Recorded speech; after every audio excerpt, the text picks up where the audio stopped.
MP আপনাদের সাথে কথা বলবেন জনাব আফজাল হোসেন।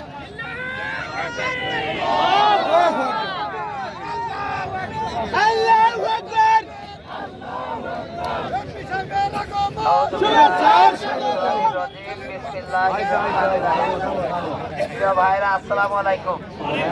আপনারা সেই সকাল থেকে কষ্ট করে অনেক গাড়ি নিয়ে আপনারা সেই বীরজানি থেকে সেই শিয়ালদাঙ্গি থেকে আপনারা এ পর্যন্ত কষ্ট করেছেন। আল্লাহর কাছে শুকরিয়া জানাই। আপনাদের সবাইকে যেন আল্লাহ এর জন্য উত্তম জাযা দান করেন। সেই সাথে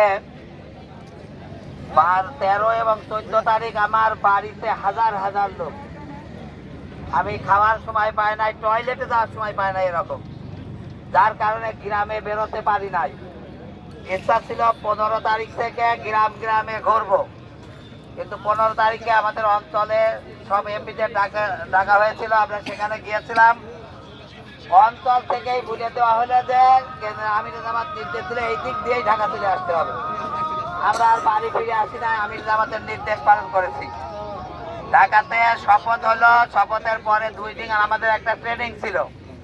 সেই ট্রেনিং এর কারণে আজকে আসাটা আজকে একটু লেট হলো। আগামী আজকে দুবার পর থেকে ইনশাল্লাহ যে কয়দিন অধিবেশন ডাকে সেই কয়দিন আমি প্রত্যেকটা গ্রামে গ্রামে যাবো ইনশাআল্লাহ। ইউনিয়ন আমির ভাইরা যতদূর পারি অধিবেশনের সময় ঘোষণা করার আগ পর্যন্ত আমি প্রত্যেকটাই গ্রামে প্রত্যেকটা বাজারে জনগণের সাথে দেখা করব। কারণ জনগণ ভোট দিয়েছে, তাদের মাঝে থাকতে হবে, তাই না?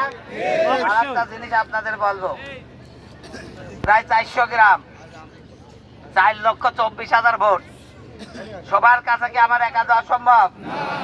ওই ইউনিয়নে যিনি আমির, ইউনিয়নে যিনি চেয়ারম্যান ক্যান্ডিডেট, ওই ইউনিয়নে যিনি মেম্বার ক্যান্ডিডেট, এদের নেতৃত্বে জনগণের কাছে আপনারা যাবেন। তারা বুঝুক যে যাদের ভোট দিয়েছে, এমপি না আসলেও এমপির প্রতিনিধি আমার কাছে এসছে, তাই না? আর যদি একেবারেই না যান, 5 বছর পরে যান, 5 বছর পরে ভোটও মানুষ ওই রকমই দেবে। ঠিক আছে? আর একটা কথা হচ্ছে, আমি কি সবার বাড়ি যেতে পারবো? সবাই আপনাকে দেখে আমাকে চিনবে।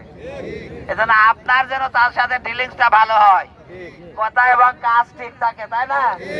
আপনি যদি ভগি করেন তাহলে কবে যে এই রকম তাহলে নেতা এসাইতে বড় ভগি, তাই না? এজন্য জনগণের সাথে আমাদের ব্যবহার, আমাদের কথাবার্তা, আমাদের কাজকর্ম সবকিছু সঠিক হতে হবে। জনগণ বুঝবে যে জামাতে ইসলামী রাষ্ট্র ক্ষমতায় না আসলেও এই দেশ চালনার ক্ষেত্রে জামাতে ইসলামী একটা সহায়ক শক্তি। এজন্য কারোর প্রতি দুর্বল প্রকাশ করবে না। আর একটা জিনিস আপনাদের বলবো, খালি আমার কাছে হুমকি দেয়, অমুক মারতে চাচ্ছে, অমুক মারতে চাচ্ছে। আপনার হাত নাই? আপনার মারবে আর আপনি বসে থাকবেন কেন? আপনারা কারুর কুটনামো করবেন না, কারুর বিরুদ্ধে কোনো কথা বলবেন না। আমরা পাশ করেছি, আল্লাহ শুকরিয়া জানাবেন। সর্বোচ্চ আল্লাহর কাছে 2 রাকাত নামাজ পড়ে দোয়া করবেন। কারুর বিরুদ্ধে কোনো কুৎসার ওঠাবেন না, কারুর বিরুদ্ধে কোনো খারাপ কথা আমরা বলবো না, তাই না? কেউ এক জায়গা বকাবকি করতেছে, ওখান থেকে সরিয়ে আসবেন। কিন্তু কেউ গায়ে হাত দিলে চুপ করে বসে থাকবেন, সেই রকম মেসি কর্মী আমার দরকার নাই। গায়ে হাত দিলে মারিয়ে আমার কাছে আসবেন, মারার আগে আসবেন, আমি আপনার জায়গা দেবো না। পুরুষ মানুষ যদি হাতে ভয় পান, কি করতে? মরাতে একবারই লাগবে, কেউ বারবার মরবে নাকি? একবার মারবেন, সিংহের মতো মারবেন, কেউ পুরুষের মতো মরবেন না। সবাইকে বলবে যে কি বলে মির্জাপুর আলারা বলতেছিল, আমি বললাম মাইরিয়ে আসবা। গ্রাম সব ধোলাইতেছে, এখন সব পলাতক দৈনিকই মারত।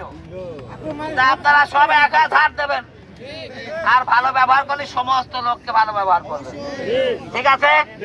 আমরা কারোর সাথে ঝগড়া গন্ডগোল করবো না। কিন্তু কেউ যদি কারবার উঠে পরে বসে থাকা যাবে, পুলিশের পাশে লোক থাকে না। এজন্য আপনারা শক্তভাবে আমরা কুমারখালীকে মাদক মুক্ত, সন্ত্রাস মুক্ত, চাঁদাবাজ মুক্ত কুমারখালী বানাতে চাই। দুর্বল হই, এরা আমাদের গিলে খাবে, আমরাই তাদের গিলে খাবো। যারা মাদকের ব্যবসা করে, যারা চাঁদাবাজি করে, যারা দুর্নীতি করে, তাদের বিরুদ্ধে আমাদের অবস্থান থাকবে, শক্ত অবস্থান। জন্য সবাইকে আজকে অনেক কষ্ট করেছেন রোজার মধ্যে, সবার প্রতি মুবারকবাদ জানিয়ে সবার সুস্বাস্থ্য কামনা করে আমার জন্য দোয়া করবেন। আমি যেন আমার প্রত্যেকটা জনগণের কাছে দৌড় করে আমার সেবাটা পৌঁছে দিতে পারি, এই দোয়া করবেন। আর একটা কথা আপনাদের বলি,